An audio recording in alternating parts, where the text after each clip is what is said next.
Hello दोस्तों, कैसे हैं आप सब। दोस्तों, आज हम सोमनाथ से दर्शन करने के बाद आ चुके हैं सोमनाथ बस स्टैंड और यहाँ से चलेंगे अब हम लोग दीव दर्शन के लिए और यहीं से हमें बस मिल जाएगी दीव के लिए। आप देख सकते हैं ये जो सोमनाथ का बस स्टैंड है बहुत ही बड़ा है और बिल्कुल साफ़ सुथरा है। दोस्तों, यहीं से गाड़ी मिलती है, द्वारिका जाने के लिए भी बसें मिलती है और यहाँ से दीव के लिए भी और कई शहरों के लिए यहाँ से बसें खुलती है। यहाँ से 150 रुपये प्रति व्यक्ति के दर से आपको बस वाला ले जाएगा जो कि आपको दीव स्टैंड छोड़ देगा और वहाँ से आप कोई भी छोटी गाड़ी करके आप जहाँ चाहे घूमना घूम सकते हैं। हम लोगों ने वैसे कार किया था जो कि 3000 रुपये में मुझे एक दिन के लिए बुक हुआ था और हम लोग उसी से पूरा दीव घूमे थे। दोस्तों, यहाँ आने के लिए आप बस से भी आ सकते हैं डायरेक्ट और चाहे आप तो ट्रेन से भी आ सकते हैं जो कि सस्ता पड़ेगा। और यहाँ ट्रेन से आने के लिए जो सबसे नियरेस्ट रेलवे स्टेशन है वो वेरावल ही है, जहाँ से कि हम सोमनाथ भी जाते हैं और वहाँ से लगभग 90 किलोमीटर की दूरी पड़ती है दीव के लिए। और दीव में फिर अगर आप रुकना चाहते हैं तो वहाँ पे आपको कई सारी होटलें मिल जाएगी, लेकिन यहाँ पे होटलें थोड़ी महंगी होती है।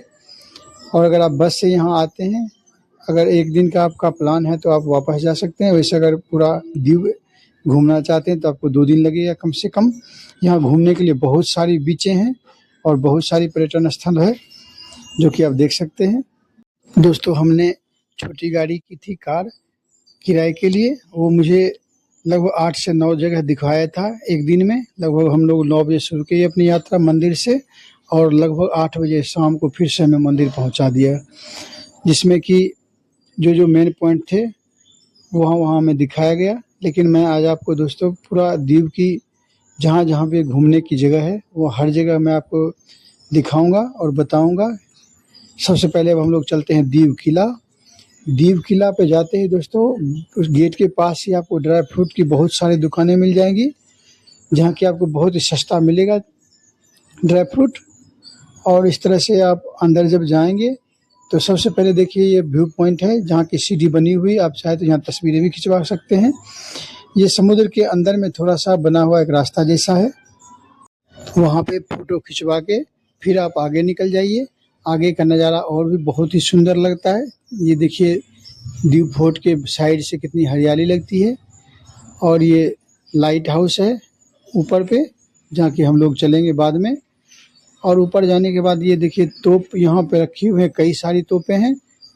यह सारी तोपें यहाँ की सुरक्षा करती है। जो यहाँ का किला है पुर्तगालियों का, और पुर्तगालियों ने यहाँ देखिए कितना शानदार ये किला बनाया हुआ था जो कि समुद्र के लगभग बीच में ही है। और बहुत सारी यहाँ पे तोपें हैं रखी हुई ऊपर भी, और नीचे जब हम जाएंगे तो वहाँ भी बहुत सारी तोपें रखी हुई है। और ये देखिए साइड का सीन कितना अच्छा लगता है। और जब हम लोग अंदर चले तो अंदर में और भी देखने की बहुत सारी चीज़ें हैं। किला के ऊपर चढ़ने के लिए एक तिरछा जैसा बना हुआ है जिस पर कि आप चढ़ के ऊपर जा सकते हैं। और ऊपर पे ये देखिए ये है घंटा घर, जहाँ पर कि एक बहुत बड़ा घंटी टंगा हुआ था। और ये है सेल्फी पॉइंट जो कि हमने पहले बताया आपको। और ये है पुर्तगालियों का जेल। और इस तरह से अब हम लोग नीचे उतर रहे हैं ढलान से। और नीचे उतरते आपको नीचे में भी बहुत सारी तोपें मिलेंगी। ये देखिए ये लगता है जैसे ये तोप का कारखाना था। और यहाँ ऊपर नीचे में भी बहुत सारी तोपें हैं। और ये देखते हुए अब हम लोग चलेंगे आगे। आगे लाइट हाउस के ऊपर भी जा सकते हैं। लाइट हाउस के ऊपर अभी बंद है लाइट हाउस, इसलिए हम लोग नहीं जा सकते। वैसे यहाँ पे जाया जा सकता है। और यहाँ पे घूमने की और भी बहुत सारी जगहें हैं। यहाँ पे एक पुराना सा चर्च भी है पुर्तगालियों का। दीव किला देखने के बाद अब हम लोग आगे चलेंगे नागवा बीच, जो कि बहुत ही साफ सुथरा है और दुनिया भर के पर्यटक यहाँ आते हैं। इसी रास्ते से होकर अब आगे चलेंगे तो नागवा बीच है। नागवा बीच अपनी सुंदरता और तारों के पेड़ों के लिए प्रसिद्ध है। यह बीच दुनिया भर के लोगों के लिए यह पर्यटक स्थल है। यहाँ समुद्र तट बुखारा गांव के नागोवा में स्थित है, इसलिए नागोवा बीच इसे कहा जाता है। यहाँ पे काफ़ी सारे पर्यटक आते हैं। यह एक साफ सुथरा बीच है जहाँ पर कि आप जाएंगे तो आपको बहुत सारी एक्टिविटी भी करने को मिलेगी। और नागवा बीच को देखते हुए अब हम लोग आगे अगर बढ़ेंगे तो पहले आता है ये जलपरी है। इस चौक पे आप जलपरी को देखेंगे। रास्ते में जाते वक्त आपको एक पक्षी का जो संग्रहालय है वो आपको दिखेगा, पक्षी विहार। यहाँ पे बहुत सारी पक्षियों को संग्रह करके रखा गया है। और यहाँ पे एक व्यू जो पॉइंट है वो भी है, इसके ऊपर आप चढ़ सकते हैं और यहाँ का व्यू आप देख सकते हैं। ये देखने में बहुत ही अच्छा लगता है, पक्षियों का चहकना। यहाँ कई तरह के पक्षियों को आप देख सकते हैं जो कि अच्छा लगेगा आपको। और यह सब देखते हुए अब हम लोग आगे बढ़ेंगे तो डायनासोर पार्क जाएंगे। डायनासोर पार्क जो कि डायनासोर के यहाँ पे और भी कई सारी यहाँ पे मूर्तियाँ बनी हुई हैं। और यह सब देखते हुए अब हम लोग निकलेंगे आगे। तो ये सनसेट पॉइंट है। सनसेट पॉइंट को देखते हुए हम आगे निकले। ये गोमती बीच है, यह गोमती माता बीच कहलाता है। और यह देखिए कितना अच्छा लगता है यहाँ देखने में।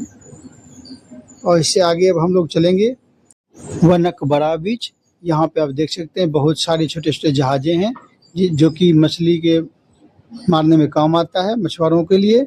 यह एक रोजगार है। और उससे आगे अब हम लोग चलेंगे घोघला बीच। दोस्तों ये घोघला बीच बहुत ही साफ सुथरा है और यहाँ पे तार का पेड़ आप देखेंगे। और ये उन लोगों के लिए ज़्यादा अच्छा है जो अपने परिवार के साथ एकांत में रहना चाहते हैं या घूमना चाहते हैं और समुद्र के जल पे एक्टिविटी करना चाहते हैं। और इसके आगे हम लोग चलेंगे। ये देखिए इतना अच्छा ये सीन लगता है कि यहाँ बड़े बड़े चट्टान हैं और उसके साथ जो ये पानी लगता है समुद्र का, देखिए कितना बड़ा ये इसका ढेव ऊपर की तरफ जाता है। और यहाँ का सुंदर दृश्य देखते हुए अब हम लोग चलेंगे चर्च के पास, सेंट पॉल चर्च, जो कि इंडिया का सबसे बड़ा चर्च है। आप चाहें तो यहाँ पे बैठ के बहुत ही शांति मिलेगी आपको बैठने में और कुछ समय आप यहाँ बिता सकते हैं बैठने के बाद। और फिर आगे जब हम चलेंगे तो इसके बाद है museum, Diu museum. Saint Thomas church को 1992 में म्यूजियम में बदल दिया गया था। यहाँ अभी भी आप सेंट थॉमस और सेंट बेनेडिक्ट की लकड़ी और संगमरमर की मूर्ति देखने को आपको मिल सकता है।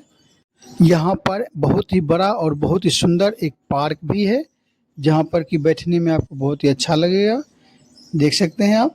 और इसके बाद अब हम लोग चलेंगे व्यू ऑफ सिटी, जो कि देखने में बहुत ही सुंदर लगता है। और यहाँ हर कोई आना चाहता है और जो भी यहाँ आता है अपनी यादें यहाँ से लेके जाता है। यह देखने में बहुत ही सुंदर है। और इसके पास में ही आप देखेंगे तो विकेट पेवेलियन भी है जो कि बहुत बड़ा एक ग्राउंड है। और अब हम लोग चलेंगे नैदा गुफाएं की तरफ। यह गुफाएं दीव किला के दीवार के साथ स्थित है। यहाँ आपस में जुड़ी हुई गुफाएं देखने को मिलती है। इसका निर्माण पुर्तगालियों के द्वारा किया गया। यहाँ फ़ोटो भी खिंचवा सकते हैं।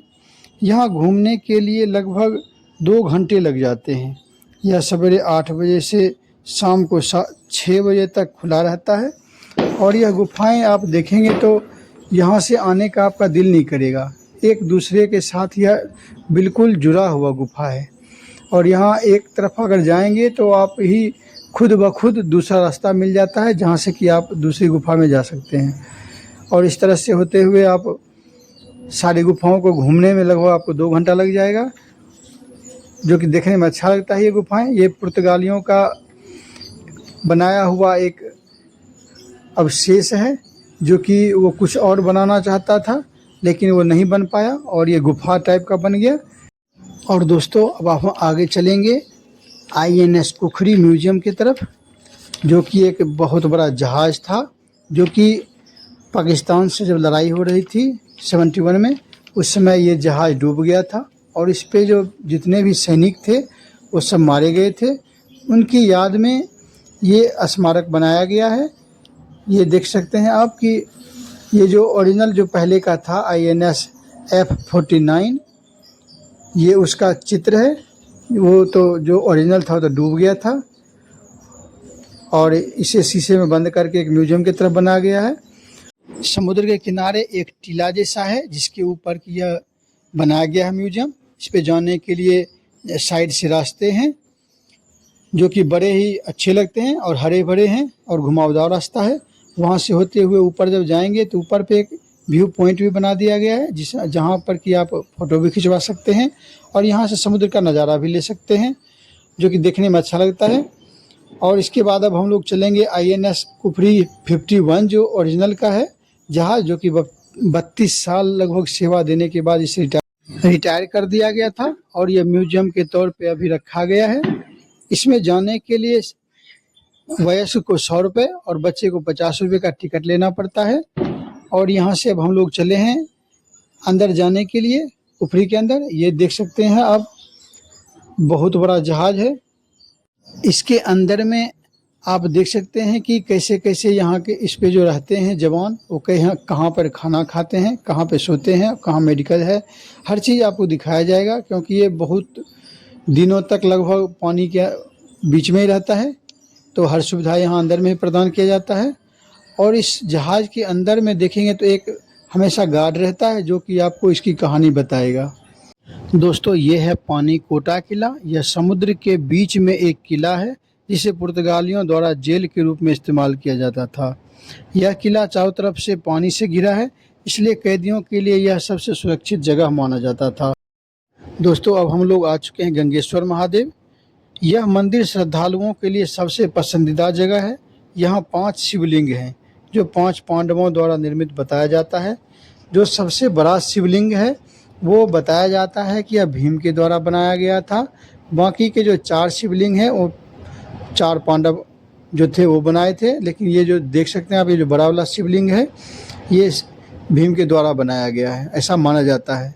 यहाँ पे समुद्रदेव आके शिवलिंग का जलाभिषेक करते रहते हैं।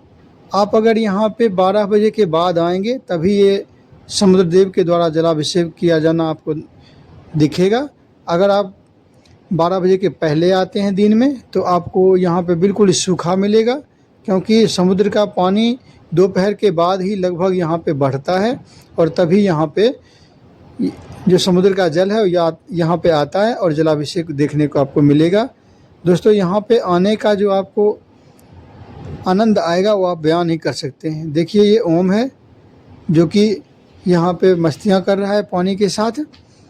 यहाँ पे दोस्तों जो भी आता है यहाँ पे अपनी एक जो यादें हैं वो यहाँ से समेट के जाता है और यहाँ पे बहुत अच्छा लगेगा।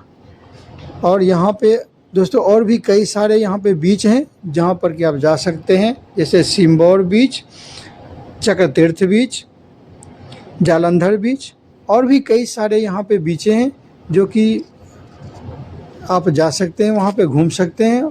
और जितने भी यहाँ एक्टिविटी हैं समुद्र के जल के ऊपर या गुब्बारे के ऊपर, कुछ भी जो भी है, यहाँ पे कैमल राइडिंग भी है, आप यहाँ पे देख सकते हैं और यहाँ पे कर सकते हैं। यहाँ पे खाने पीने की आपको कोई प्रॉब्लम नहीं होगी, वेज और नॉन वेज दोनों ही मिल जाएगा। तो दोस्तों, अगर ये चैनल हमारा आपको अच्छा लगा होगा तो कृपया करके लाइक और सब्सक्राइब कर दीजिएगा। तो दोस्तों, अब हम मिलते हैं अगले ब्लॉग में।